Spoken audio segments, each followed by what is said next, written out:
Il y a de cela, je réfléchis, 50 ans, il y a un demi-siècle, j'étais en première année de secondaire et le professeur de religion, qui était un prêtre, voulait aborder le problème du sens de la vie. Et à cette occasion, pour illustrer, je dirais, sa démonstration, il avait pris pour exemple le cas de quelqu'un qui passerait toute sa vie à étudier des cailloux et qui, bien entendu, à la fin de sa vie, se rendait compte qu'il n'en avait rien fait. Cette petite anecdote pour introduire un sujet qui va démontrer, je l'espère, nous l'espérons, que cette démonstration était quand même très superficielle. Car le problème du sens de l'existence était même mal posé. D'autant plus qu'on va le voir, le problème du sens, tel qu'il sera posé dans le cadre de cette interview, dépasse de loin la vie individuelle et concerne en fait l'histoire de notre planète, la Terre. Il y a quelques mois, le hasard a bien fait les choses. J'étais assis dans le train lors d'un voyage entre Bruxelles et Paris, et s'est assise à côté de moi une personne très sympathique, et il s'est avéré et révélé dans le cours de la conversation que cette personne était géologue. Pour moi, c'était évidemment du pain béni, et je ne fais pas allusion à la première partie de ce que je disais tout à l'heure. En effet, dans le cours de préhistoire que je donne à mes étudiants, je suis chaque fois très embarrassé lorsque je dois parler des méthodes de datation pour les époques très reculées. Et parce que les historiens, lorsqu'ils commencent un chapitre, abordent toujours le problème des sources. Le problème de la datation, je dirais, est inhérent au métier des historiens. Et voilà que je me trouvais assis à côté d'une géologue qui, en plus, était chercheuse, ou chercheur, comme on dit maintenant avec un E, dans une université. Elle avait fait une thèse de doctorat. Cette personne, c'est Camille François, qui est assise à côté de moi et qui va nous informer, nous expliquer plutôt, car le rôle d'un savant n'est pas seulement d'informer lorsqu'il s'adresse au public, mais surtout d'expliquer. D'expliquer ce qu'est son métier, en fait, d'une manière générale, et elle va nous parler des méthodes de datation de la Terre. Camille François est donc géologue et son parcours, après une maîtrise à l'université, est un parcours classique, si je puis dire, de futur chercheur, puisqu'elle entame en 2010 une thèse de doctorat. Cette préparation va durer pendant 3 ans, dans le cadre d'une co-tutelle, qui mènera donc à une co-diplomation, entre, d'une part, l'Institut de physique du globe de Paris et d'autre part l'Université de Sydney. Une fois son doctorat en poche, pendant 1 an, elle enseigne à l'École normale supérieure de Paris et elle est rattachée pendant cette période, donc rue d'Ulm, au laboratoire de géologie. Enfin, depuis 4 ans, depuis 2014, elle est chercheure au département de géologie de l'Université de Liège, où elle effectue un postdoctorat au sein du laboratoire, donc d'un laboratoire qui travaille sur la vie et la Terre ancienne. Voilà, donc bonjour Camille. Bonjour. Voilà, je vais vous poser donc quelques questions, je dirais, qui doivent vous éloigner peut-être un petit peu de recherches très précises qui sont les vôtres en ce moment, depuis plusieurs années, pour ouvrir un petit peu le champ de vos réflexions, de vos connaissances, pour que le grand public comprenne un petit peu votre métier et dans quelle mesure votre métier est indispensable et peut-être plus que jamais aujourd'hui où l'on parle de catastrophes annoncées par rapport, je dirais, à la dégradation du climat et donc des possibilités de vie à long terme sur Terre, en tout cas pour les êtres humains, et parce que cela résulte justement, enfin, entre autres choses, d'une exploitation, comment dirais-je, absurde des ressources que l'on appelle fossiles, je dis bien entre autres choses, de la planète. Vous êtes justement spécialiste en géochronologie, en géologie et en pétrologie. Donc, votre propos nous paraît tout à fait essentiel dans le contexte actuel. Première question, qui est la plus logique, étant donné le sujet qui est abordé maintenant, pourriez-vous définir la notion de géochronologie? Oui, alors la géochronologie, comme son nom l'indique, c'est l'étude et la datation de notre Terre. Oui. Voilà. Donc ça va utiliser différentes méthodes, oui. qu'on va détailler un petit peu par la suite peut-être, oui. Qui consistent à dater soit des roches, soit des fossiles que l'on retrouve sur Terre. Merci beaucoup. Alors maintenant, on va détailler tout ça dans les questions qui vont suivre.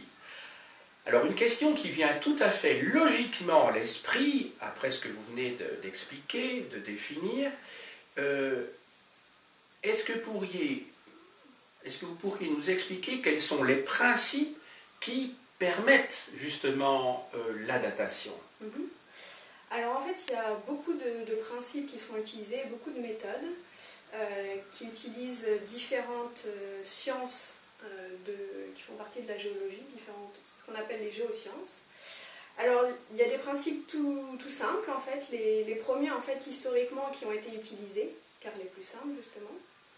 Alors tout d'abord, il y a ce qu'on appelle la datation relative. Donc on va dater les éléments les uns par rapport aux autres sans avoir forcément une notion d'âge. On va juste savoir quelle roche par exemple est plus ancienne qu'une autre roche.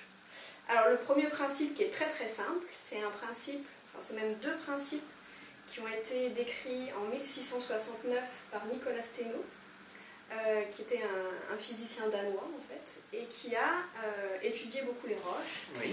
Et un des premiers principes, c'est le principe qu'on appelle le principe d'horizontalité. Donc c'est vraiment simple. Quand vous avez une couche de roche qui se dépose de manière horizontale, donc vous savez, les roches se déposent dans la mer ou dans des lacs, dans un endroit où vous avez de l'eau. Les sédiments vont s'accumuler au fond de l'eau et au fur et à mesure du temps, l'eau va partir, soit en s'évaporant, soit par différents principes. Et les sédiments qui sont tombés vont commencer à durcir. C'est ce qu'on appelle la sédimentation. Et donc, vous allez avoir des couches horizontales qui vont se déposer au cours du temps. C'est ce qu'on appelle les strates. Vous pouvez en voir partout dans le paysage, dans beaucoup de régions, en particulier en Belgique aussi.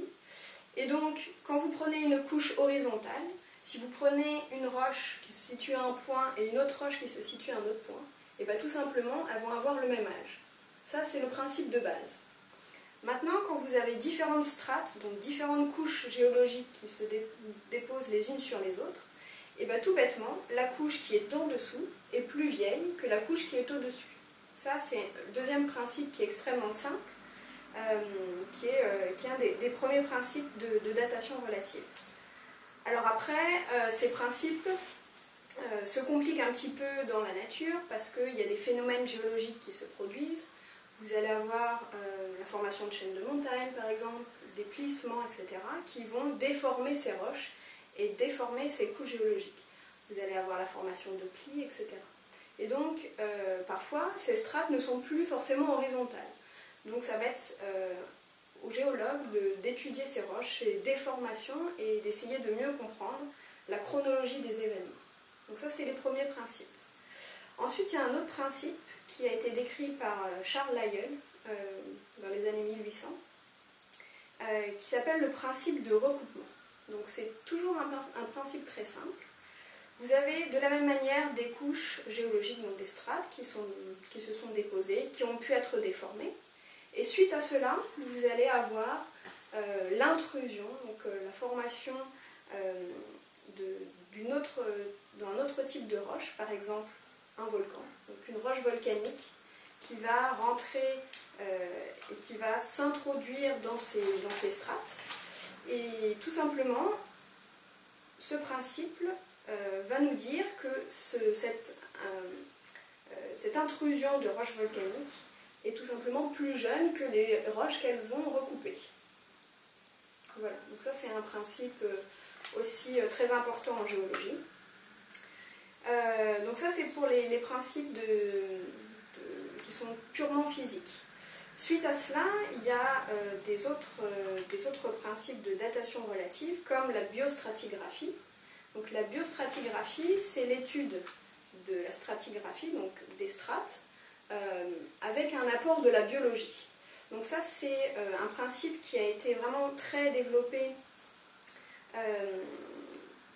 au début, on va dire à la fin des années 1800 et au début des années 1900, avec en particulier Charles Darwin et la théorie de l'évolution des espèces par sélection naturelle. Et donc tout simplement, on va étudier les fossiles, donc les traces de vie que l'on retrouve dans les roches, afin d'avoir une idée sur l'âge des roches. Donc le principe, c'est que donc un fossile, c'est tout simplement un vestige ou un reste d'un organisme qui a été vivant. Donc ça peut être une plante, ça peut être un animal, ça peut être une bactérie, ça peut être tout type de fossile. Vous pouvez avoir des fossiles qu'on peut voir à l'œil nu, et aussi des fossiles très petits qu'on appelle les microfossiles, qu'on ne va pas pouvoir voir forcément à l'œil nu, il va falloir un microscope pour pouvoir les voir. Et donc ce principe va étudier donc les différents assemblages de fossiles qu'on va retrouver au sein d'une roche.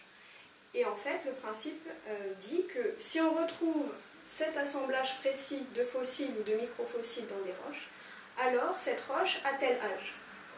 Et donc c'est un principe qui est très utilisé, qui est encore très utilisé, même si globalement vous n'avez pas d'âge précis avec un âge précis, mais ça aide quand même à apporter beaucoup d'informations pour les géologues. Mais comment leur date-t-on justement ces microfossiles? Donc c'est pas leur environnement, si je puis dire, c'est-à-dire la roche. Ce sont les fossiles eux-mêmes, les microfossiles, qui permettent de dater la roche. Mais voilà. Comment a-t-on pu dater les microfossiles eux-mêmes alors? Alors ça on va le voir. On en va l'aborder tout à l'heure. Plus dans les datations qu'on appelle absolues, par opposition aux datations relatives. Donc j'anticipe alors, voilà. J'anticipe. Mais c'est quand même très utilisé. Donc on utilise souvent plusieurs méthodes, on couple plusieurs méthodes pour avoir un âge précis. Donc ça c'est pour la biostratigraphie. Après il y a d'autres méthodes, il y a vraiment une quantité très importante de méthodes de datation relative. Par exemple, la magnétostratigraphie, donc c'est toujours pareil, c'est l'étude de la stratigraphie. Mais là, on est toujours dans les principes ou dans les méthodes? Parce qu'il y aurait une question sur les méthodes qui va se... Oui, là, c'est les principes en général. D'accord, d'accord, en général. De datation relative. D'accord, entendu. Donc les roches les unes par rapport aux autres. Donc la magnétostratigraphie, elle va utiliser en fait la faculté de certains minéraux à s'aimanter au cours de la formation des roches. Alors, par exemple, dans certaines roches, on prend une lave. Vous avez un volcan qui va émettre des laves, et ces laves, en se refroidissant, elles vont durcir, et certains minéraux qui se trouvent à l'intérieur de ces roches, par exemple la magnétite, d'où le nom de magnétostratigraphie. La magnétite, en fait, c'est tout simplement un aimant. L'aimant, c'est constitué purement de magnétite. Donc ce qu'on met sur le frigo, n'importe quoi, c'est de la magnétite. Et donc, cette magnétite, ces petits grains qui se trouvent dans les laves, vont s'orienter dans les laves au moment du refroidissement de cette lave. Et en fonction de certaines périodes de l'histoire géologique de la Terre, cette orientation va être soit positive, soit négative. Et donc, en mesurant en fait cette orientation, on peut remonter à un âge évalué de l'histoire de notre Terre. Donc ça, c'est un autre exemple de datation relative. Un grand mais. Oui, vous aviez encore des principes. Donc ça, c'est pour les datations relatives. Après, vous avez les datations absolues dont on parlait justement, qui vont apporter un âge précis sur les roches. Donc ça va être extrêmement important.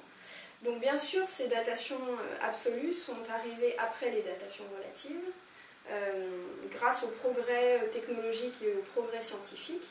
Et en particulier, les datations absolues en fait, vont utiliser ce qu'on appelle la radiochronologie, donc qui va utiliser le phénomène de radioactivité, qui a été découvert à la fin des années 1800, début des années 1900, par Henri Becquerel et par Marie Curie. Et donc, on va étudier des éléments chimiques cette fois-ci, et ces éléments chimiques vont nous donner une information capitale sur l'âge des roches. En fait, ce qui se passe, c'est que certains éléments chimiques, pas tous, mais certains, vont être ce qu'on appelle radiogéniques, ce qui veut dire qu'au cours du temps, ils vont se désintégrer de manière radioactive pour produire un autre élément. Alors, il y a un exemple très simple, c'est le cas de l'uranium. Donc, l'uranium, c'est un élément chimique qui est assez lourd et qui, au cours du temps, va se désintégrer et va produire petit à petit du plomb. Et donc, en mesurant à la fois les quantités d'uranium et les quantités de plomb, on va pouvoir remonter en fait à l'âge de la formation de la roche. Alors, au fond, c'est le même principe, mais pour des époques beaucoup plus récentes, que comment dirais-je, que pour le carbone 14, le carbone 12, avec les isotopes. Au fond, c'est un petit peu la même démarche. C'est exactement la même chose. Le carbone 14 est un élément radioactif qui va se désintégrer pour donner de l'azote 14. Et donc, en mesurant le rapport, donc la quantité d'éléments, alors ce qu'on appelle l'élément fils par rapport à l'élément père, donc l'uranium est l'élément père, le plomb est l'élément fils, en mesurant ces deux quantités, on peut savoir à quel moment, à partir de quand, l'élément père a commencé à se désintégrer pour donner l'élément fils. Et c'est ça qui donne, en fait, avec précision, un âge. Sauf que ce sont pour des époques beaucoup plus anciennes que dans le cas du carbone 14, puisque... Alors voilà, en fait il y a différentes méthodes qui vont être appliquées sur différents matériaux, bien sûr, et surtout pour différentes périodes de l'histoire géologique. Alors le carbone 14, par exemple, c'est employé uniquement sur des fossiles, sur des restes vivants, donc qui sont composés essentiellement de matière organique. Donc vous pouvez dater du bois fossile, des microfossiles constitués de matière organique, etc. Des ossements humains. Alors pour les ossements humains, il faut utiliser la partie qui est constituée de matière organique, donc c'est plutôt l'intérieur des os. Ah oui, c'est ça. Parce que les os en eux-mêmes sont constitués de minéraux. Et les dents? Alors c'est pareil, c'est tout ce qui est organique, matière organique. C'est ça. Composé de carbone, d'oxygène et d'hydrogène, entre autres. C'est ça. Qui va être daté. Alors le carbone 14, on peut dater des vestiges de matière organique qui remontent jusqu'à maximum 70 000 ans. Donc pour tout ce qui est vestiges humains, c'est très utilisé. Pour le bois aussi, etc. Pour les arbres. Mais après, pour tout ce qui est plus ancien, c'est impossible de dater avec le carbone 14, donc il faut utiliser des méthodes qui sont appropriées pour des âges plus anciens. L'uranium-plomb, par exemple, est une méthode qui est utilisée plutôt dans des roches, alors en particulier dans des minéraux qu'on trouve dans des roches. Alors juste pour faire un petit peu la différence entre roches et minéraux, parce que c'est pas toujours évident, alors je vais vous prendre un exemple. Ici j'ai une roche que vous pouvez voir, qui, à première vue, est constitué de différentes couleurs. Donc vous avez des minéraux un petit peu... Montrez-le bien devant la caméra. Un petit peu pailletés et gris. Oui. Et vous avez aussi des petits points rouge sombre, rouge un peu marron. En fait, ça, c'est une roche. Donc c'est un ensemble de plusieurs composants de couleurs différentes. Et chaque petit point marron est un minéral. Ici, en l'occurrence, c'est du grenat. Et vous avez d'autres minéraux qui sont ici un petit peu pailletés, qui sont des micas. Donc l'ensemble est une roche. Et à l'intérieur, vous avez différents composés qui sont des minéraux. Donc en fait, les datations, en particulier les datations uranium-plomb, vont être appliquées aux minéraux. Donc, on va dater la roche, mais c'est surtout en pratique les minéraux qu'on va étudier. Par exemple, un des minéraux qui est les plus utilisés en datation uranium-plomb, c'est le zircon. Alors, le zircon, c'est un minéral qui est souvent assez petit, qui est plus petit qu'un millimètre, et qui va, pendant sa formation, pendant sa cristallisation, incorporer de l'uranium. Et ensuite, cet uranium, avec le temps, va se désintégrer en plomb. Je vous parle du zircon parce que c'est un minéral qui est extrêmement résistant au temps. C'est en fait le minéral le plus vieux sur Terre. C'est ce qu'on retrouve de plus vieux sur Terre, en fait, le zircon. Les plus anciens ont un âge de 4,4 milliards d'années. Sachant que la Terre a 4,56 milliards d'années, c'est quand même extrêmement ancien. Donc c'est ce qui est le plus vieux sur Terre, 4,4 milliards d'années. Et une autre particularité de ces zircons, c'est que c'est extrêmement résistant au temps. Vous n'allez pas l'abîmer, vous n'allez pas l'éroder au cours des temps géologiques. Et donc c'est un minéral qui est extrêmement puissant pour les datations. Et donc les datations uranium-plomb sont utiles pour des roches très anciennes également. C'est ça. Je voudrais vous poser des questions qui n'étaient pas prévues à l'origine, mais qui m'interpellent, ou en tout cas interpellent ma mémoire. Quand j'étais à l'université, c'est-à-dire il y a bien longtemps, dans le cadre du cours de préhistoire, et je suppose que ce qui nous était expliqué à l'époque sur bien des points doit être remis en question, parce que la science a évolué depuis 40 ans, on nous parlait donc d'uranium-238. C'est quoi ce 238 ? Alors, l'uranium-238, c'est ce qu'on appelle un isotope. Oui. Alors, c'est l'élément chimique, ça reste l'uranium, mais en fait, cet élément chimique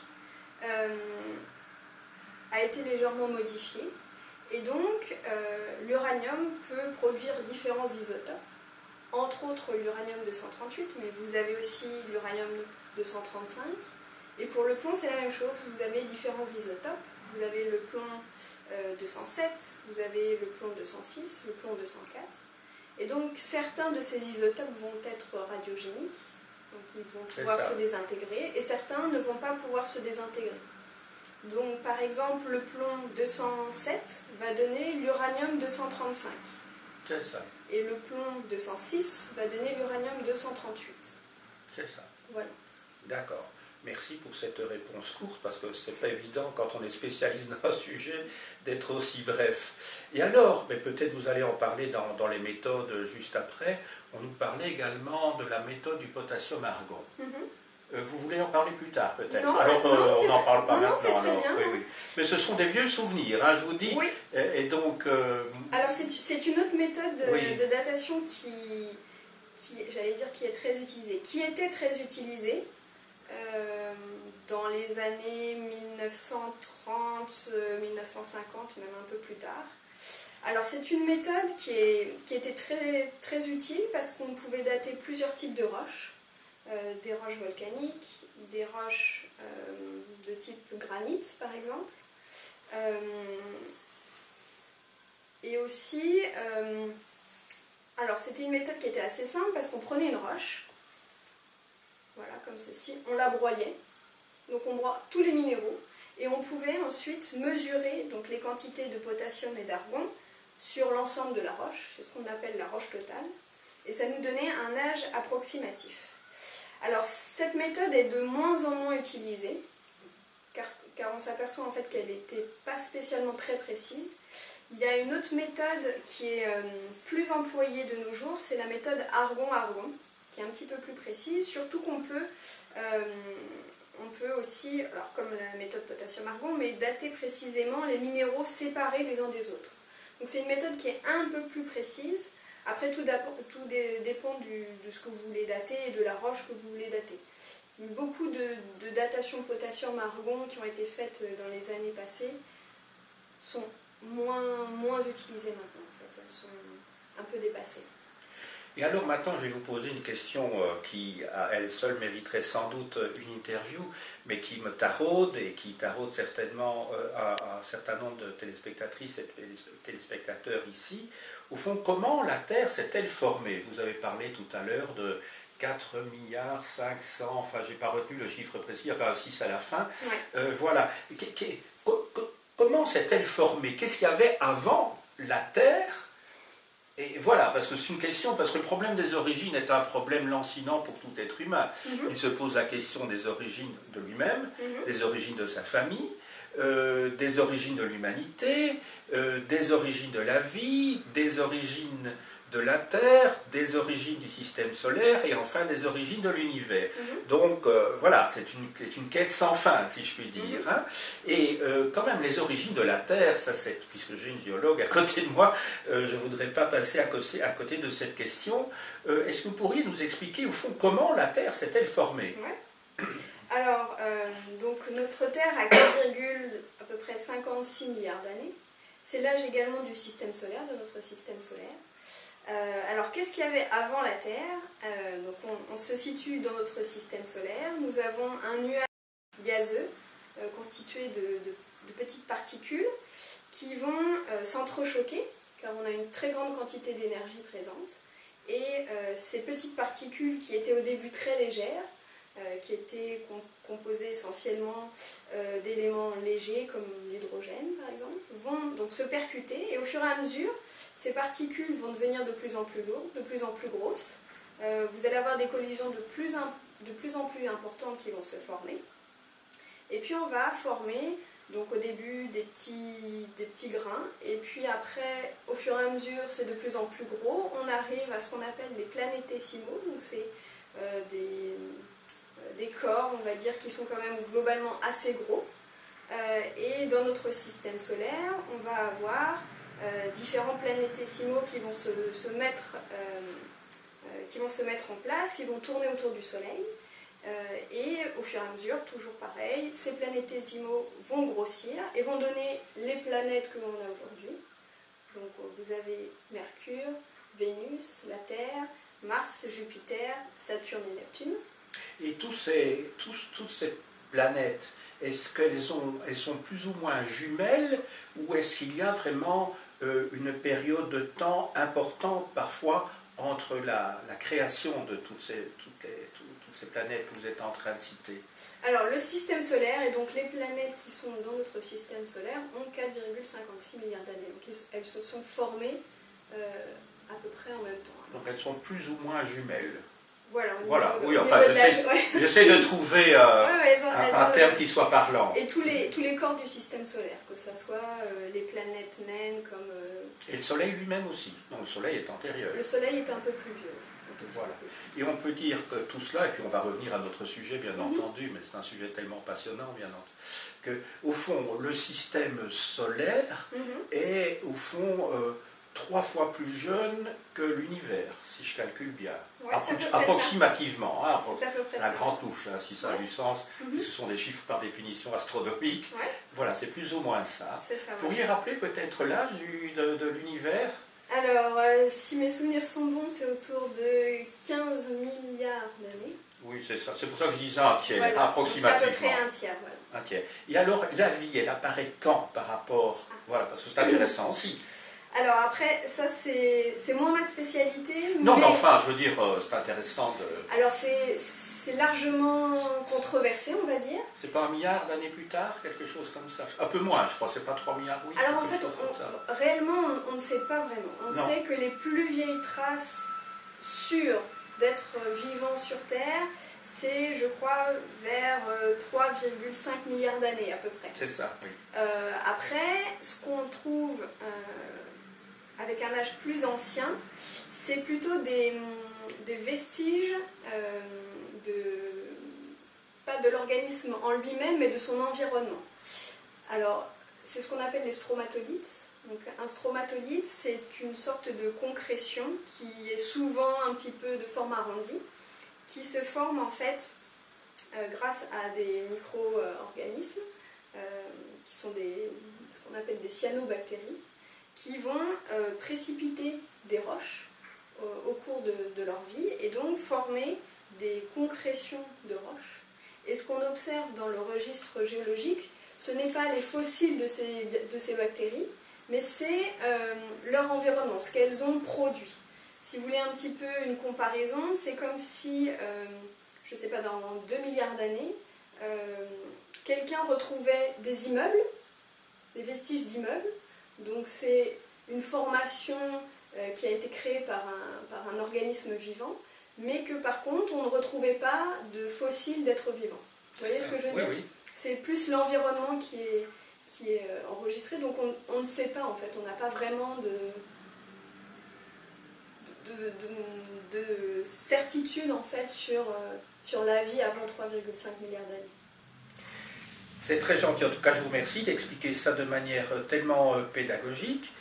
Avant peut-être d'aborder maintenant le problème des matériaux, si je puis dire, je sais pas, le mot est peut-être pas bon, mais ce que l'on peut dater et des méthodes proprement dites, je voulais faire part d'une des expériences enfin, que je fais avec mes étudiants qui sont eux-mêmes de futurs professeurs d'histoire-géographie.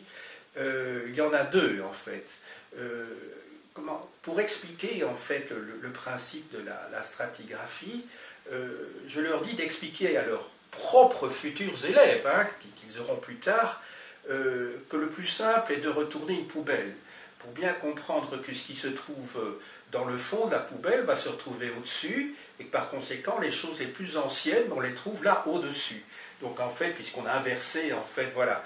Et par conséquent, à partir de là, je leur dis que le plus logique, et c'est ce que l'on trouve d'ailleurs dans un certain nombre de manuels d'histoire, c'est plutôt que de tracer une ligne du temps horizontale de gauche à droite, ce que l'on fait de manière conventionnelle, et qui n'a qu'une valeur de conventionnelle, puisque quand on représente spatialement le temps, qui est une notion qui est purement conceptuelle et qui n'a aucune, comment dirais-je, ce n'est pas matérialisable, mais c'est pour des raisons pédagogiques qu'on le fait, le mieux c'est de faire une ligne du temps verticale avec les événements les plus anciens en dessous, et quand on progresse, je dirais, dans le temps, on va vers le haut du tableau, vers le haut du cahier, ce qui est beaucoup plus parlant pour un élève que de partir de la gauche et de partir vers la droite, d'autant plus que sur le plan culturel, je trouve que c'est en plus de ça orienté, c'est le cas de le dire, quand on a des étudiants musulmans ou d'origine musulmane qui apprennent, s'ils apprennent encore à écrire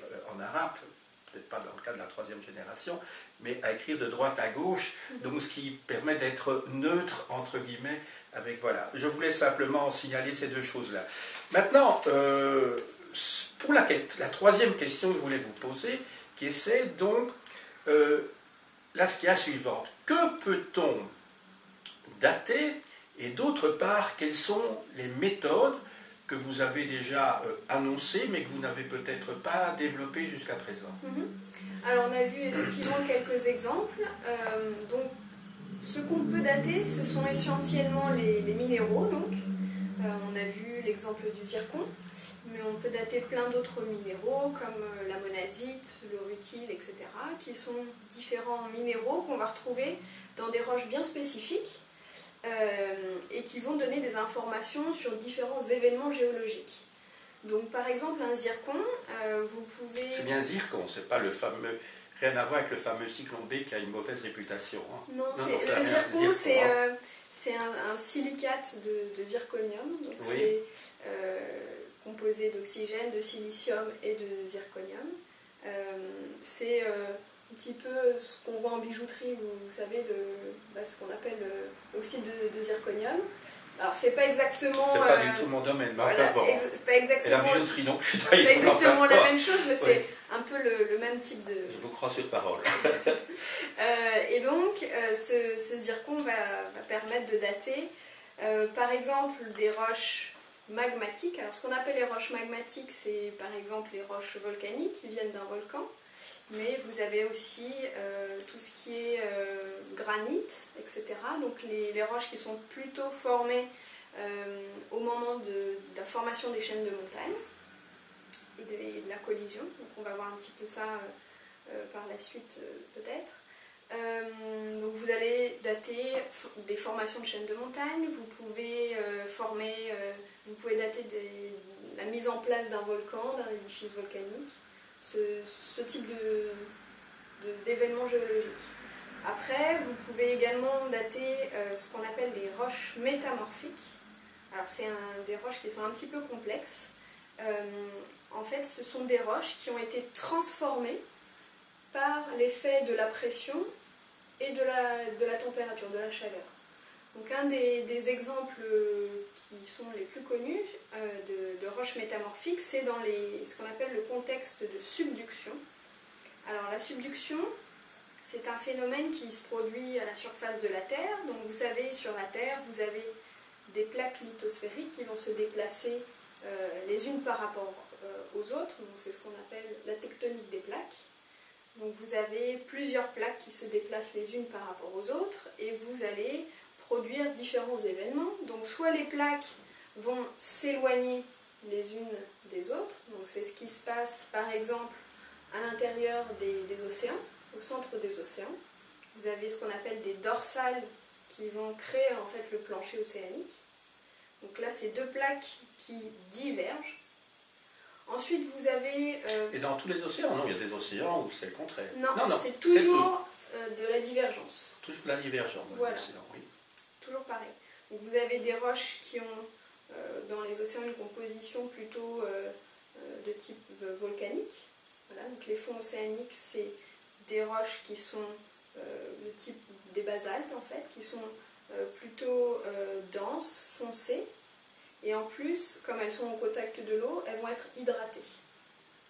Donc sous les océans, on a ce qu'on appelle une lithosphère océanique, qui est plutôt assez fine, de l'ordre de 5-7 km d'épaisseur, qui est très dense parce que le basalte c'est une roche dense, et ensuite aussi hydratée parce qu'au contact de l'eau. Donc ça c'est quelque chose qu'il faut retenir parce que je vais en reparler un petit peu après. Après vous avez donc les plaques peuvent rentrer en convergence, qu'on appelle, donc se rapprocher les unes des autres, et là vous avez différents phénomènes qui vont se produire. Le premier, c'est ce qu'on appelle la subduction, donc c'est quand une plaque passe sous l'autre plaque. Donc schématiquement, vous avez une croûte océanique et vous allez avoir une croûte continentale. Donc la croûte continentale, elle a une composition différente, elle est constituée essentiellement de granit. Granit, on peut en trouver, alors vous en avez en Belgique, mais on en a aussi beaucoup en France, dans le Massif central, on en a aussi extrêmement en Bretagne, etc. Donc ce sont des roches qui ont des gros cristaux souvent. Et la particularité de la croûte continentale, c'est qu'elle est très épaisse, elle peut aller jusqu'à 70 km d'épaisseur, elle est plus légère que la croûte océanique, parce que le granit est plus léger. Et donc ce qui se passe, c'est purement physique. On a une croûte qui est fine et dense, et une croûte qui est très épaisse et légère. Et donc forcément, la croûte océanique va passer sous la croûte continentale. Et cette croûte océanique, elle va bien sûr se transformer. Pourquoi? Parce qu'elle rentre à grande profondeur, donc à grande pression. Et aussi, la température va être légèrement modifiée. En fait, la température n'est pas si modifiée que ça. Pourquoi? Parce que la croûte océanique, il ne faut pas l'oublier, elle est riche en eau, très hydratée. Et donc, les roches qui sont dans la croûte océanique vont surtout être transformées à haute pression et plutôt basse température. Et c'est des roches très particulières qui vont se former dans ce contexte. C'est ce qu'on appelle les éclogites. Alors, j'ai un petit échantillon ici. En fait, cette éclogite, c'est une roche qui est constituée essentiellement de grenats, que vous voyez, ce sont les petits points rouges, qui sont entourés par des minéraux verts qu'on appelle les pyroxènes. Et donc cette roche, vous pouvez le voir, elle est très très dense, parce qu'elle a été apportée à très grande pression, en fait. Et ce type de roche, on le trouve uniquement dans le contexte de subduction. Alors vous allez me dire, oui, la croûte océanique, elle rentre dans le manteau, donc elle va quand même à des profondeurs très importantes. Hein. Elle peut aller jusqu'à 100 km de profondeur dans le manteau. Donc c'est quand même très important. Et vous allez me dire, bah, comment elle remonte en surface? Comment ça se fait qu'aujourd'hui on peut en trouver sur Terre? En fait, tout simplement, il ne faut pas oublier qu'après la croûte océanique, on a forcément un continent quelque part. Et quand toute la plaque océanique va rentrer dans le manteau, il y a un moment, on va avoir croûte continentale contre croûte continentale. Donc deux blocs qui sont très résistants, qui vont se rencontrer. Et là, on ne va plus avoir de subduction, on va avoir un nouveau procédé qui s'appelle la collision. Et c'est là qu'on forme les chaînes de montagnes sur Terre. Et en fait, lors de la collision, c'est tout simple, c'est exactement le même procédé que le tube de dentifrice. Vous prenez un tube de dentifrice, vous enlevez le bouchon, et vous allez appuyer très fort de chaque côté en bas du tube. Qu'est-ce qui se passe? Ce qu'il y avait en bas du tube va ressortir. Et c'est exactement ce qui va se produire avec les éclogites. Les éclogites qui étaient très loin dans le manteau, très profonds, vont remonter en surface pendant la collision. Et c'est pour ça qu'aujourd'hui, on peut en récolter sur Terre. C'est ça, c'est ça. Et alors ces collisions, c'est ce qui conduit à ces tremblements de terre constants, enfin, dont on parle au Japon par exemple, mais enfin bon, alors, il y a la fameuse ceinture de feu. Entre autres, oui. alors c'est plutôt la subduction. Ouais, c'est la subduction, c'est ça. Voilà, la ceinture de feu du Pacifique, en fait, c'est toute une zone où on a une subduction. En fait, c'est l'océan Pacifique qui passe sous les différentes croûtes continentales, donc aussi bien en Amérique. Donc vous avez toute la chaîne des Andes au niveau de l'Amérique du Sud. Donc ça, c'est une zone de subduction. Vous avez aussi le Japon. Mais il y a quand même collision. Pas encore. C'est pas collision, mais alors quand il y a un tremblement de terre, c'est quoi en fait? C'est la plaque. C'est quand même une collision, non? C'est le fait de passer en dessous qui secoue la terre. Qu'est-ce qu'il fait? Alors, ce qui se passe, c'est que quand la plaque plonge, en fait, on va avoir une formation de contraintes au niveau de l'interface entre les deux plaques. Oui. Donc, ce qui se passe, c'est que la plaque va être légèrement rabotée et en même temps, vous allez accumuler de la contrainte à cet endroit-là. C'est ça. Et il y a un moment donné où cette contrainte, elle est obligée d'être relâchée. Ah, c'est ça. Et donc, ce qui se passe, c'est qu'on a tremblement de terre. Souvent, comme on est sous l'eau, ce qui se produit, c'est qu'on va avoir la formation de tsunami. Donc, c'est toute cette onde qui va pousser toute la colonne d'eau qui se situe au-dessus, qui va être amplifiée au fur et à mesure qu'on se rapproche du rivage, en fait. Et cette vague va devenir de plus en plus haute, et c'est ça qui cause tous les ravages qu'on a pu voir lors des tsunamis. Je voulais vous poser une question. Comment se fait-il que ce que vous venez de montrer, là, l'échantillon devant la caméra, est aussi plat? Alors ça, c'est tout bêtement parce que je l'ai coupé. Ah, voilà, voilà. Ah oui, non, non je croyais qu'il y avait une explication. Non, c'est tout simplement... D'accord, entendu. En fait, voilà, ça ressemble à ça, voilà, sur le terrain, et c'est pas toujours évident de voir les minéraux. D'accord. Donc pour les élèves, en fait, je coupe et je... Mais vous avez affaire à un profane, donc... Pas de souci. Voilà, c'est entendu. Et alors, bon, je crois qu'on peut continuer. Alors là, on était donc...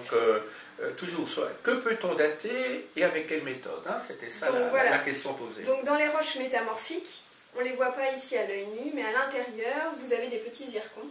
Oui. Et ces zircons vont pouvoir être datés. Et c'est ce qui va, en fait, nous permettre d'avoir l'âge de la subduction, par exemple. Donc là, il y a d'autres minéraux aussi. Il y a les grenats qui peuvent être datés par la méthode samarium-néodyme, par exemple. Vous pouvez le dire plus lentement? Samarium, oui. Néodyme. Ce sont deux autres éléments chimiques. C'est toujours le même principe de la radioactivité. Et ça va permettre de dater l'âge de formation des grenats, à savoir l'âge de la subduction. Donc là, on a différents types de roches métamorphiques. Ça, l'éclogite, en fait, je vous rappelle, c'est en fait l'ancien plancher océanique, donc l'ancien basalte, qui a été transformé Donc on garde la même composition chimique, en fait, c'est juste les minéraux qui changent. De la même manière qu'avec des œufs, de la farine et du sucre, on peut former 2 différents gâteaux. C'est ça. Mais en utilisant les mêmes proportions, on peut faire 2 gâteaux différents. Vous voyez? Et donc là, c'est pareil. Avec la même composition chimique de départ, le basalte et l'éclogite, on peut former 2 roches différentes. Voilà. Vous m'en apprenez. Vous m'en apprenez. Il y avait d'autres méthodes dont vous souhaitez parler Alors ça, c'est quelques exemples sur les roches. Tout à l'heure, on parlait de la méthode du carbone 14, qui est utilisée pour les restes vivants relativement jeunes, donc moins de 70 000 ans. Il y a des méthodes qui permettent de dater les fossiles, qui sont plus anciens, et donc de dater cette fois-ci la matière organique. C'est par exemple le cas de la méthode de datation rhénium-osmium. Ce sont 2 éléments chimiques qui vont être incorporés dans la matière organique. On dit qu'ils sont organophiles, ils aiment la matière organique, et le rhénium va se transformer en osmium au cours du temps. Et l'intérêt de cette méthode, c'est qu'on peut dater des choses très anciennes, jusqu'à plus de 4,5 milliards d'années, à des choses très jeunes en fait. Donc c'est une méthode qui couvre toute l'histoire géologique de la Terre. C'est une méthode qui est polyvalente, qui est très intéressante en tout cas. C'est ça. Mais alors, puisque justement vous êtes en train de nous expliquer que il y a, comment dirais-je, des méthodes qui sont plus intéressantes pour dater des phénomènes géologiques ou autres, si vous pourriez donner, je ne sais pas moi, des fourchettes, au fond. Le carbone 14, c'est entre 70 000 ans et le présent. Voilà, avec des fourchettes, j'imagine, par rapport à la date qui est proposée dans la datation, avant et après de quelques dizaines. Enfin, j'imagine que cette fourchette est de plus en plus large, plus on va vers l'ancien, et de plus en plus réduite quand on va vers le récent. Mais alors, pour les autres méthodes, elles sont intéressantes surtout pour quelle période des âges géologiques? Donc, la dernière méthode que vous venez de citer, vous avez dit qu'elle est assez polyvalente, mais alors les autres, par exemple l'uranium tout à l'heure, ça, c'est surtout pour des périodes qui se situent entre quand et quand qu'on les utilise. C'est ça que je voudrais savoir. Alors, prenons par exemple la méthode uranium-plomb. La méthode uranium-plomb peut être utilisée pour des choses très anciennes, donc plus de 4,5 milliards d'années, jusqu'à allez, on va dire 1 million d'années. 1 million, même un peu moins. C'est donc ça. c'est quand même des choses très utilisées. Ah, donc ça concerne l'histoire de l'humanité, puisqu'elle commence... oui, quand même les débuts, parce qu'au fond, si on trouve, je ne sais pas moi, des fossiles d'êtres humains, puisque l'être humain, ben, on le situe les premiers entre 3 millions et 2 millions et demi. Voilà, donc d'après la fourchette que vous venez de donner, l'être humain, si on trouve quelque chose en termes de chronologie relative, je veux dire, voilà, en combinant c'est quoi alors? En combinant une méthode de chronologie absolue et une méthode de chronologie relative, on peut dater alors les fossiles. Oui. J'essaye de rentrer un peu dans le raisonnement depuis le début de vos explications. Alors, pourquoi pas? Alors, il ne faut pas oublier aussi, comme ce que vous rappeliez tout à l'heure, c'est plus on s'approche de notre période, plus ce qu'on appelle les incertitudes sur les mesures et sur les datations sont importantes. Par exemple, un zircon de 4 milliards d'années, on va réussir à avoir une incertitude plus ou moins de, allez, on va dire, entre 1 et 10 millions d'années. Donc ça va être 4 milliards d'années, plus ou moins entre 1 et 10 millions d'années. Donc 1 million d'années par rapport à 1 milliard d'années, c'est relativement faible. Par contre, pour quelque chose qui va être plus récent, on va dire, je sais pas, 3 millions d'années, l'incertitude, alors on peut essayer de la corriger et d'avoir une meilleure estimation de l'incertitude. On va dire, on va descendre légèrement en dessous du million d'années, mais pas tant que ça. Donc on ne va pas avoir un âge si précis que ça pour quelque chose de récent. Par contre, dans ce cas-ci, les datations relatives, elles vont nous apporter probablement des âges plus précis, C'est ça, parce on peut qu'on a affiner la chronologie. voilà, on a une meilleure connaissance des fossiles. Donc c'est plutôt alors pour les primates, les hominidés, et alors bien avant, alors, ce qui se situe avec la naissance oui, des primates, donc c'est quoi, il y a 70 millions d'années, je crois. Enfin, je dis ça de mémoire, vous savez, parce que je ne suis pas du tout. Un peu plus, voilà. Mais dites-le alors, parce qu'on est là pour apprendre, donc mes bévues ne doivent pas être prises en compte. Donc les primates, c'est pas 70 millions d'années, mais dites-le. Ben non, je dirais plus parce que. Alors, c'est toujours ma spécialité, mais les premiers homo, donc les premiers êtres humains, ça remonte à plusieurs millions d'années, il me semble. Oui, mais ici je dis 70 millions. Hein. Ah, 70 millions. Ah oui, j'ai pas parlé de 70 000. Je parlais des primates 70 millions d'années. Et les hominidés, disons, à partir de... Quelques millions d'années. Oui, c'est ça. Non, je parlais de millions. Hein. Je n'ai pas parlé de milliers. Hein. Non. Pardon. Non, vous me rassurez un petit peu. Mais ceci dit, bon, je ne dis pas que ma chronologie soit absolue. Hein. C'est le cas de le dire. Hein. Voilà, parce que on place souvent... Donc pour cette période-là, ça peut être utile. Parce qu'à 1 million d'années près, ben voilà, quand même 70 millions, ben, c'est intéressant pour des périodes qui couvrent, comment dirais-je, des temps très très longs quand même. Alors, techniquement, oui. Après, il ne faut pas oublier que pour, par exemple, utiliser la méthode uranium-plomb, il faut des minéraux qui contiennent de l'uranium et du plomb. Donc, dans les restes humains, il n'y en a pas, ça c'est sûr. Non. Donc, par contre, si ces restes humains, ils sont dans des roches qui contiennent des... Mais si je parlais des primates, hein, je parlais... Oui, non, même, on ne peut pas dater directement le fossile, en fait, avec l'uranium-plomb. Ah, oui, il faut dater les roches qui entourent le fossile. Oui, mais c'est de ça dont je parlais. Hein. Je ne parlais pas des fossiles eux-mêmes. C'est pour ça que je parlais en combinant la chronologie absolue et la chronologie relative. C'est-à-dire que si on trouve les fossiles, on ne peut pas les dater eux-mêmes, en faisant analyse sur les fossiles, mais on peut dater l'environnement. C'est-à-dire s'il se trouve, je ne sais pas moi, entre deux couches. C'est ça que je voulais dire, hein, rien d'autre. Oui, très modestement. Oui, mais après, il faut trouver des couches, justement, de roches qui contiennent de l'uranium. Ah oui, par définition. Mais ça se trouve pas pas n'importe où. Dans les roches sédimentaires, le problème, donc c'est souvent ce qu'on a autour des fossiles, parce que justement ça n'abîme pas trop les fossiles. Le problème, c'est qu'on va avoir des zircons, mais ces zircons sont ce qu'on appelle hérités, donc ils sont plus vieux. Comme vous vous souvenez, ils sont très résistants au temps et à l'érosion. En fait, ces petits zircons, ils vont se retrouver un petit peu partout. Donc on va éroder une chaîne de montagnes, les petits zircons, ils vont se promener, ils vont se retrouver dans du sable.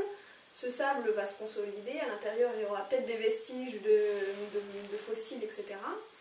Mais ces zircons, ils ne vont pas dater l'âge de dépôt de la roche, mais l'âge de la montagne.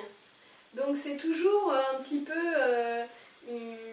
comme une petite énigme, il faut savoir ce qu'on date. Donc dans les roches sédimentaires, c'est plus compliqué d'avoir l'âge de la formation de la roche. Par contre, dans les roches magmatiques, donc dans les roches volcaniques par exemple, là on va dater le refroidissement de la lave. Mais le problème, c'est que si on trouve des fossiles au contact de roches volcaniques, souvent ils vont être abîmés, ils vont être cuits. Donc ça perturbe un petit peu l'enregistrement du fossile. Donc c'est tout un... C'est ça.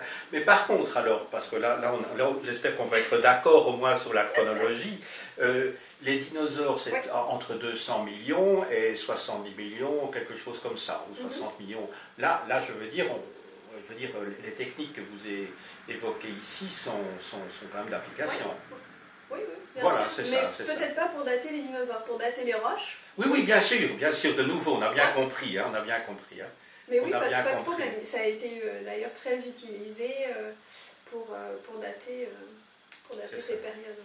Mais je vais me taire quant à la chronologie des primates, parce qu'en réfléchissant bien, je crois que ce sont les singes 70 millions. Écoutez, je risque de dire des bêtises, alors je préfère me taire. Je crois que les primates, c'est 20 millions, sauf erreur de ma part. Mais je préfère me taire, hein, parce que je m'aventure sur une terre, c'est le cas de le dire, que je ne connais pas bien, donc je préfère me taire. Mais en tout cas, bon, c'est très intéressant tout ce que vous expliquez. Et alors, je crois que vous aviez prévu, lorsque nous avons, hors caméra, envisagé le script, si je puis dire, le scénario de notre entretien, d'expliquer quelques exemples de datation et leur implication sur l'histoire de la Terre. Vous avez encore des choses à expliquer à ce sujet-là? Alors, je peux vous parler de certaines recherches que j'ai faites durant mon doctorat ou mon post-doctorat, qui ont...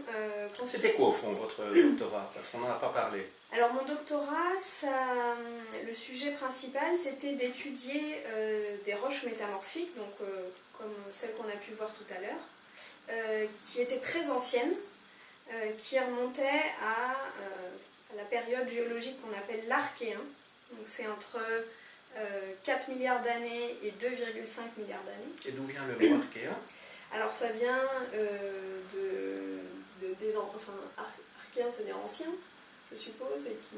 Ah, ça vient de archaïos alors. Ah oui, tiens. Pourquoi pas, je ne sais pas, je n'en sais rien. Oui, ça, c'est comme archaïque, quoi. Bon, ok. Voilà. Et alors la période d'avant, c'est l'Adéen, donc c'est à partir de la formation de la Terre jusqu'à 4 milliards d'années. Et ça vient de Hadès, le dieu des enfers. Ah oui, d'accord, avec un H alors. Voilà, parce qu'on pensait initialement que la Terre était un petit peu comparée aux enfers, que c'était une boule de feu, etc. Ce qui n'est pas du tout vrai. On sait maintenant que la Terre, en fait, s'est refroidie assez rapidement, que c'était pas une boule de feu, mais c'était plutôt une boule de magma, donc des roches en fusion, qui se sont refroidies rapidement. On a eu la formation des océans aussi de manière assez rapide, etc.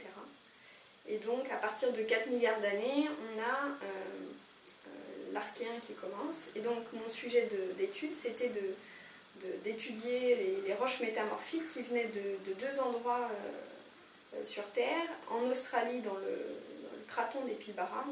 Donc, ce qu'on appelle un craton, c'est une zone géologique en fait très ancienne, qui n'a pas été déformée au cours des temps géologiques et donc qui préserve très bien les roches anciennes.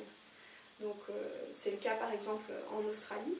Et la deuxième zone d'étude, c'était la région de Barberton en Afrique du Sud, qui est aussi un craton avec des roches très très anciennes. Et donc le but, c'était d'étudier ces roches métamorphiques. Pourquoi? Parce que aujourd'hui, on sait que ces roches métamorphiques sont formées dans les zones de subduction.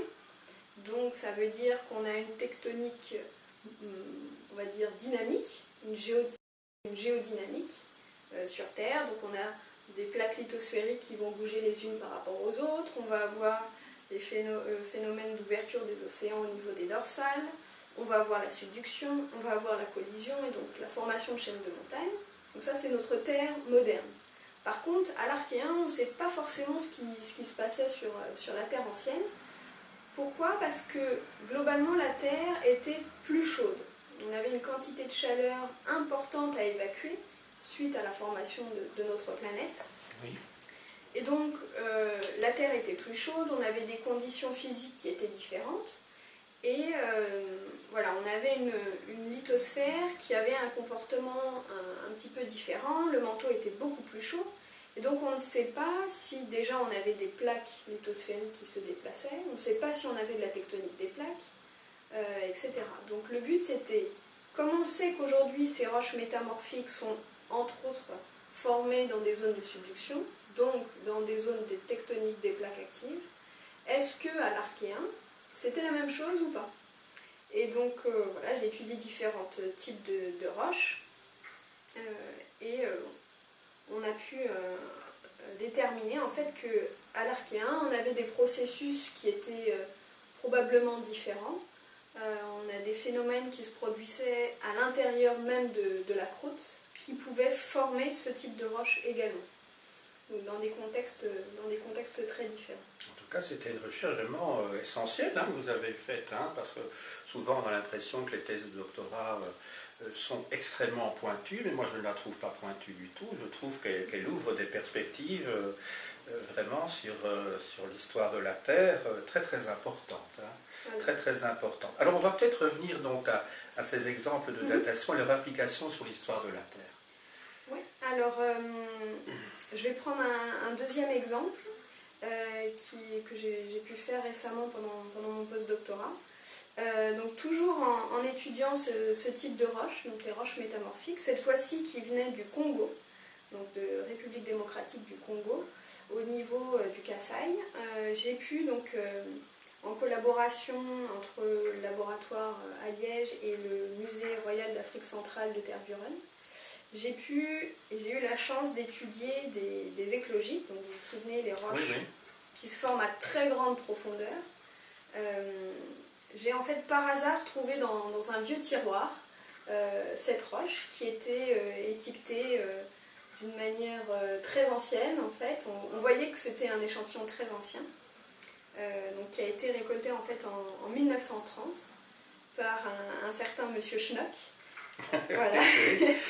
Et il avait fait une petite annotation et quand j'ai regardé la roche, je me suis dit c'est bizarre, ça m'étonne un petit peu, j'ai l'impression que ça ressemble à des roches que je connais, donc les éclogites. Et je me suis dit, je vais essayer d'étudier un petit peu plus de manière approfondie cette roche. Pourquoi ? Parce que on est dans une zone au niveau du Congo qui est assez ancienne en fait. On est aussi dans un craton qui est bien préservé. On sait qu'on a des roches archéennes. Et je savais à l'époque que les plus vieilles éclogites trouvées sur Terre, donc les plus vieux signes de subduction sur Terre, étaient datés vers 2 milliards d'années, même un peu plus jeune. Et donc j'avais dans la tête que c'était potentiellement un échantillon très intéressant qui avait des implications aussi très très importantes sur la tectonique des plaques et la géodynamique de la Terre. Et donc on a étudié un petit peu ces roches au microscope, on a fait des analyses un peu plus complémentaires, j'ai estimé aussi les conditions de pression et de température, donc je savais que la roche était allée à peu près jusqu'à 55 km de profondeur à l'intérieur du manteau et qu'elle était ressortie par la suite. Et donc tout de suite je me suis lancée aussi dans les datations en collaboration avec différents laboratoires, un à Bruxelles, à l'Université libre de Bruxelles, et puis avec un autre laboratoire en France, à Clermont-Ferrand, le laboratoire Magma et Volcan, avec deux collègues. Et donc, on a obtenu un âge entre 2,1 et 2,2 milliards d'années. Donc ça en faisait l'éclogite la plus vieille sur Terre, qui était trouvée au Congo et qui nous attendait dans un vieux tiroir depuis les années 1930. Fou, hein. Ouais. Et donc ça a eu des implications très importantes sur la dynamique de la Terre. On sait qu'on avait une tectonique des plaques plutôt moderne dès 2,2 milliards d'années sur Terre. Donc on avait des processus différents peut-être avant, puis on sait que, alors peut-être que la limite elle se situe entre 3,5 et 2 milliards d'années, on ne sait pas exactement quand, mais on sait qu'à 2,2 milliards d'années au Congo, on avait ce type de roche et donc on avait de la tectonique des plaques.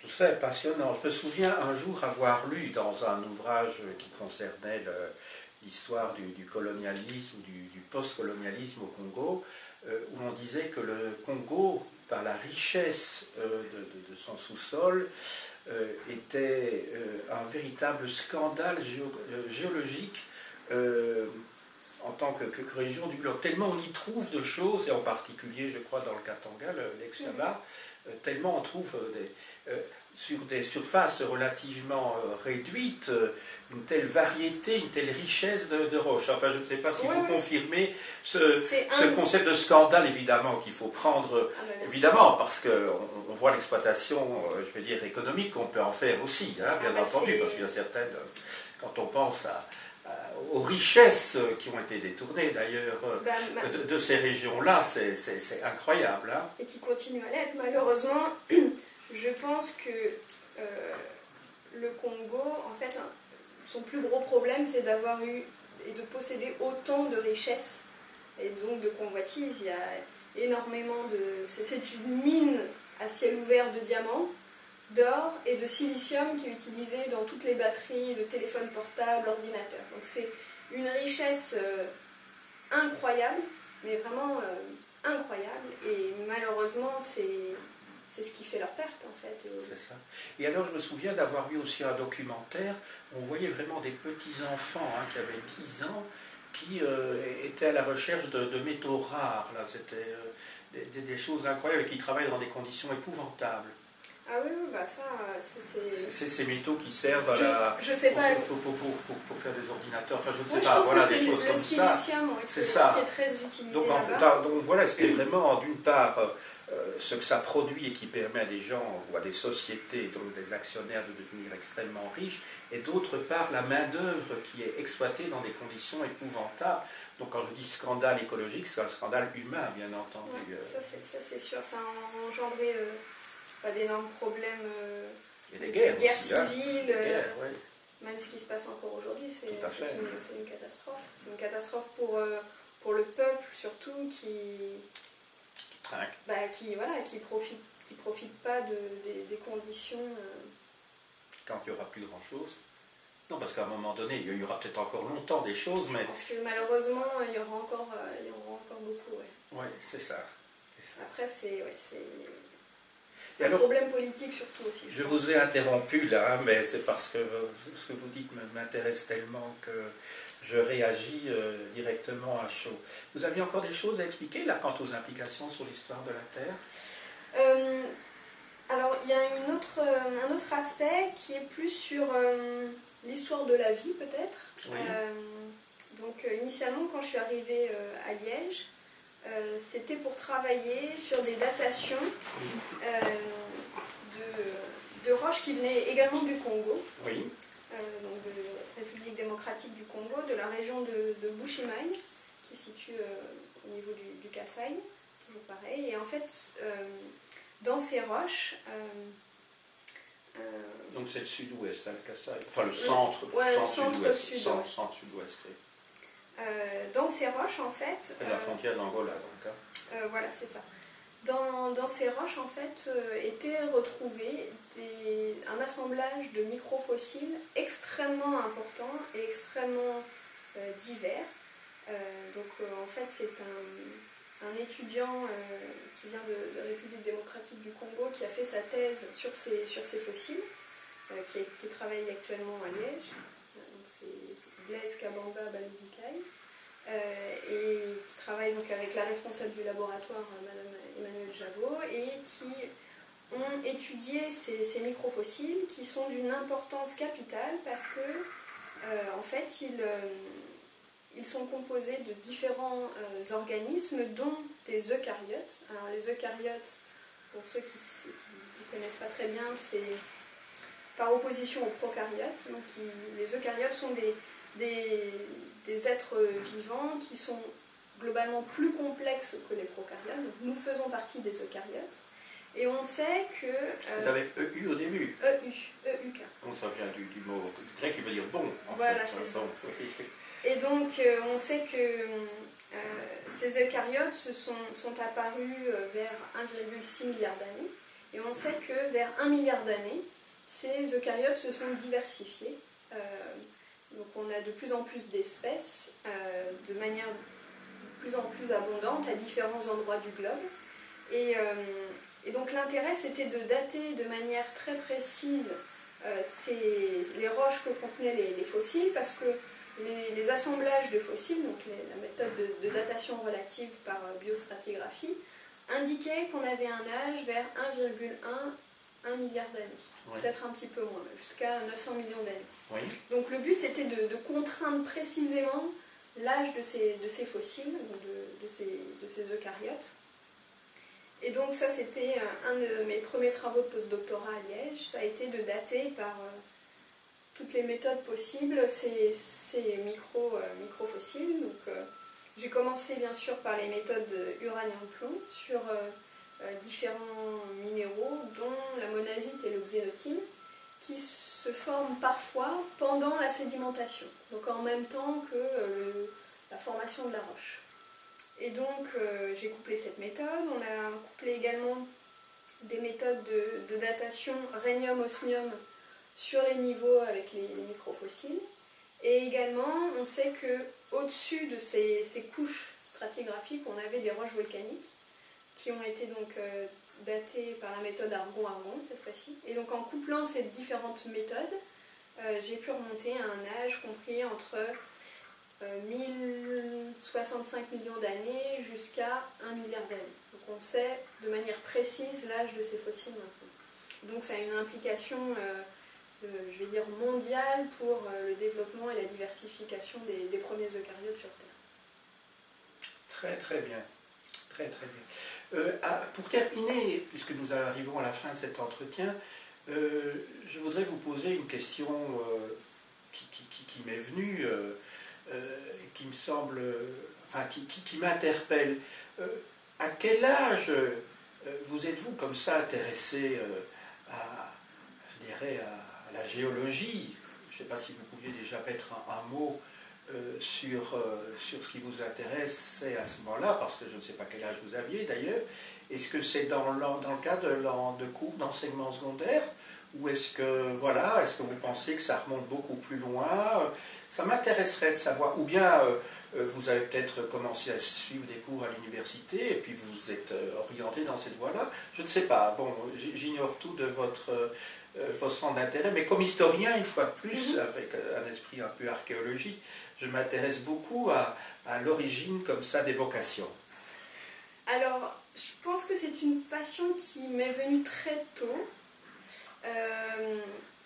En fait, depuis avant le collège en France, donc avant le secondaire, je pense que un des premiers déclics, ça a été de voir à la télé le premier robot qui arrivait sur Mars. Un des premiers robots qui échantillonnait Mars. Et là, je me suis dit, je veux être astronome. Je pense que ça a été un des premiers déclics. Et suite à ça, pendant le secondaire, oui, je me suis documentée, mais plus de mon côté que par vraiment les cours. C'est ça, ouais. Et le deuxième élément déclencheur, je pense, c'est que mes deux parents sont enseignants. Et très tôt, ils m'ont donné goût à la géologie. Et dans cette discipline ou des disciplines voisines ou scientifiques en tout cas? Ils sont enseignants en mathématiques et en sciences de la vie et de la terre. Ah ben oui, là par et contre... Donc ils sont tous les deux passionnés de géologie, donc je pense que ça, oui. Très tôt j'ai aimé en fait chercher des minéraux, gratter le sol, ramasser ma petite collection de cailloux, etc. Et donc en grandissant, voilà, mon objectif c'était d'être astronome. Et puis je suis arrivée à l'université. Et là... Et vous avez fait vos études où ça? J'ai fait mes études à Paris, en région parisienne, ouais. Et puis l'université aussi à Paris. Et je pense qu'il y a eu peut-être deux éléments déclencheurs à l'université. Donc j'étais partie pour étudier l'astronomie. Le premier, ça a été un cours d'André Braic, qui est mort récemment, qui était un très grand astrophysicien astronome. Donc vous étiez d'abord dans une filière en physique? Ouais. Vous n'étiez pas en géologie? Enfin, non, c'était essentiellement de la physique. Oui. Et je pense que ce cours, et surtout le personnage, m'a fait comprendre que voilà, il fallait que j'aille au bout de ce que je voulais faire, que quoi qu'on me dise, il fallait que j'aille au bout. C'est comme ça qu'on arrive, hein, ceci voilà. dit. Oui. Et le deuxième, ça a été un cours de géologie, justement. Enfin, c'était pas vraiment un cours de géologie, c'était un cours où on devait faire un exposé sur un article scientifique. Et moi, je suis tombée sur les roches métamorphiques de l'île de Groix, qui est une petite île qui se situe en Bretagne. Et donc, voilà, ça me plaisait bien, j'avais ce sujet, et donc je suis allée sur place, sur cette petite île. Et là, je pense que ça a été le déclic, de voir ces roches, donc c'est des roches que je vous ai montrées aujourd'hui, les roches métamorphiques qu'on peut trouver sur l'île de Groix. Et je pense que là, vraiment, ouais, j'ai eu un déclic et je me suis dit, je veux faire de la géologie et je veux travailler sur ces roches métamorphiques. Ça a été vraiment l'élément déclencheur. Et après, par la suite, donc j'ai fait ma licence, mon master. Pendant mon master, j'ai étudié des roches métamorphiques qui venaient de Papouasie-Nouvelle-Guinée, qui cette fois-ci étaient les plus jeunes sur Terre. Ah, voilà. Donc, et puis par la suite, voilà, j'ai... abordé voilà, le début et la fin, quoi. Ouais, voilà. Après, c'est essentiellement, je pense, des rencontres et puis voilà, un sujet qui me passionnait. Et puis le doctorat, vous en avez parlé tout à l'heure, donc on sait sur quoi vous avez travaillé par la suite et jusqu'à présent. Écoutez, je ne peux que vous remercier vraiment très très fort pour tout ce que vous nous avez expliqué pendant donc plus d'une heure maintenant, parce que, bon, comme historien, j'ai bu du petit lait, parce que pour moi, j'ai perçu ça comme un cours d'histoire, en fait. Pour moi, c'était un cours d'histoire, sauf que je n'ai pas du tout les outils scientifiques qui me permettent d'approcher ce que vous avez dit de manière plus précise. Mais en tout cas, vous l'avez fait avec tellement, et je me répète au moins pour la deuxième ou pour la troisième fois, avec tellement de pédagogie que vos étudiants à Normal Sup ont eu beaucoup de chance.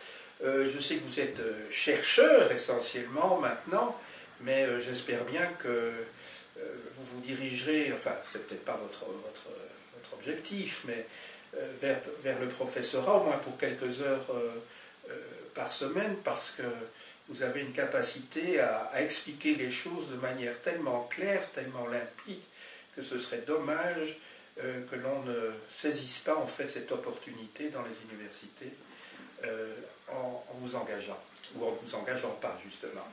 Voilà.